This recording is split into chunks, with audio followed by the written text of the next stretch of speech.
ایک آدمی محمود غزنوی کے پاس نا اپنا کیس لے کے آیا، مدعی بن کے آیا. اس نے کہا بادشاہ میرا کیس بڑا نرالا ہے. بادشاہ سلامت نے کہا وہ کس طرح؟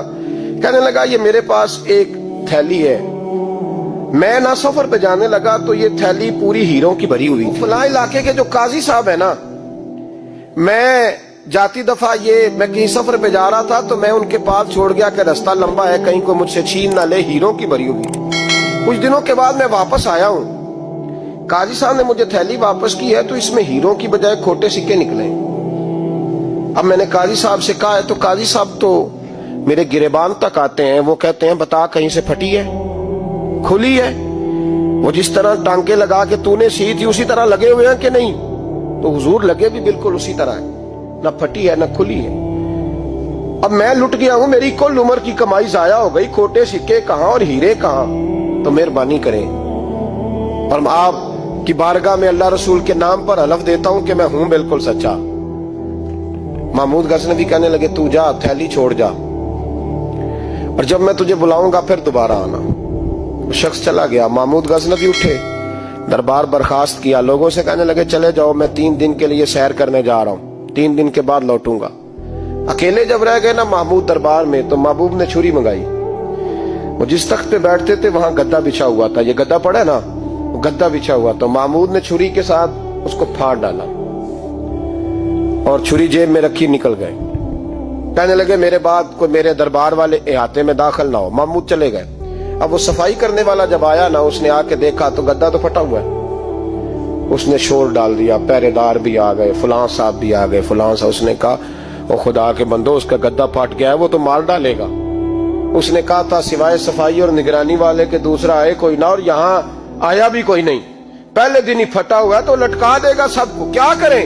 شور ہو گیا، سارے دربار کے ملازمین اکٹھے ہو گئے. ایک بندہ بولا، کہنے لگا فکر نہ کرو، میں کیسے بندے کو جانتا ہوں، اس طرح سیے گا کہ جس نے پھاڑا ہوگا اسے بھی پتہ نہیں چلے گا کہاں سے پھٹا تھا. ایسا بہترین رفو کرے گا کہ پتہ بھی. اس نے کہا یار ہم سارے 1 مہینے کی تنخواہ دیتے ہیں، تو بندہ بلا. وہ بلا لیا اس کو، اس کا نام محمد رفو گر تھا. وہ آیا، اس کو گدا دکھایا، اس کا یار اس طرح سینہ پتہ نہ چلے. اس نے کہا فکر ہی نہ کرو، میں بڑا کاریگر ہوں. بڑے بڑے کاریگر لوگ نہیں ہمارے ملک میں پائے جاتے، کوئی نشان چھوڑتے ہیں پیچھے بڑے. احمد رفو گر کہنے لگا اس طرح سیوں گا کہ پھاڑنے والے کو بھی پتہ نہیں. ان کا پیسے لے یار تو سی دے. اس نے سی دی، اگلے شام ہی لا کے بچھا دیا گدا.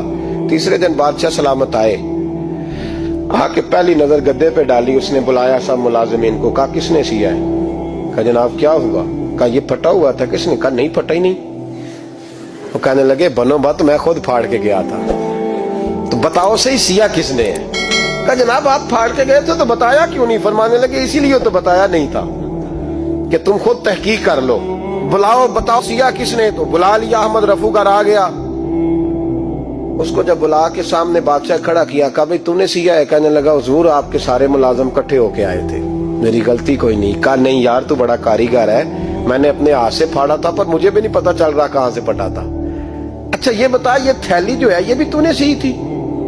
اس نے کہا جی آپ کے خادم کا ہی کارنامہ ہے، وہ فلانے علاقے کے قاضی صاحب آئے تھے، اس میں سے ہیرے نکال کے تو کھوٹے سکے بھرے تھے، تو مجھے بھی تھوڑا سا حصہ ملا تھا. محمود نے سارے گواہ بھی اکٹھے کر لیے، ثبوت بھی اکٹھے کر لیے. پھر قاضی کو بلایا، پہلے سارے ثبوت اور گواہ کیس حل کر لیا. پھر ہمارے ہاں یہ حال ہوتا ہے کہ مدعی 2-3 ہفتے کے بعد خود ہی ہاتھ باندھ جاتا ہے، کہنا تسی میری جان چھڈو، مجرم پھڑو پاوے نہ پڑھو. وہ کہتا ہے مجھے معافی دو، میں رہا. ظلم ہے نا، ظلم زیادتی ہے کہ جو بیچارہ اتنے سوال مجرم سے نہیں ہوتے جتنے مدعی سے ہوتے. آپ یقین کریں اتنے سوالات ہوتے. سارے ثبوت اکٹھے کر کے قاضی صاحب کو بلایا، تنہائی میں لے جا کے.